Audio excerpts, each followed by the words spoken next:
Hi hello నమస్తే welcome back to our channel Telugu మెథడాలజీలో ఒక కొత్త ప్రశ్న మీకు అందించే ప్రయత్నం చేస్తున్నాను.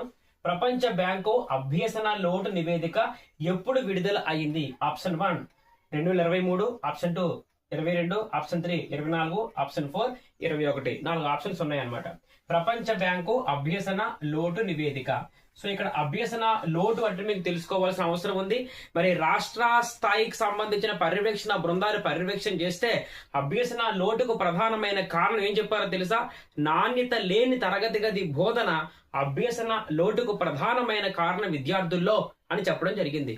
అందుకనే మరి ప్రపంచ బ్యాంకు అభ్యసన లోటు నివేదిక ఏమి చెప్తుందంటే, దక్షిణాసియా దేశాల్లో 10 సంవత్సరాలు వయస్సు కలిగిన విద్యార్థులు ప్రధానంగా 78% మరి ప్రధానంగా అంటే 10 సంవత్సరాలు వయసు కలిగిన విద్యార్థుల్లో 78% మరి చదవలేకపోతున్నారు. సాధారణ పదజాలాన్ని చదివింది అవగాహన చేసుకోలేకపోతున్నారు. ప్రధానంగా 78% చదవలేకపోతున్నారు, చదివింది అవగాహన చేసుకోలేకపోతున్నారు. ఎవరు? 10 సంవత్సరాల వయసు కలిగిన విద్యార్థులు. అందుకనే మరి ప్రపంచ బ్యాంకు అభ్యసన లోటు నివేదిక ప్రధానంగా ఈ పాయింట్ చెప్పడం జరిగింది. కాబట్టి ప్రధానంగా ఈ 10 సంవత్సరాల వయసు కలిగిన పిల్లలు దక్షిణాసియా దేశాలకు చెందిన పిల్లలు. అందుకనే మన రాష్ట్రంలో ఈ రిపోర్ట్ ఆధారంగా చేసుకొని 2022, 2023 విద్యా సంవత్సరంలో చివరి 3 నెలల్లో మరి లిప్ అనే ఒక ప్రోగ్రామ్ ని తీసుకురావడం జరిగింది. లెర్నింగ్ ఇంప్రూవ్మెంట్ ప్రోగ్రామ్ అని అంటాం. లెర్నింగ్ ఇంప్రూవ్మెంట్ ప్రోగ్రామ్ అంటే అభ్యసన అభివృద్ధి కార్యక్రమం అని ప్రధానంగా మనం చెప్తాం మిత్రులారా.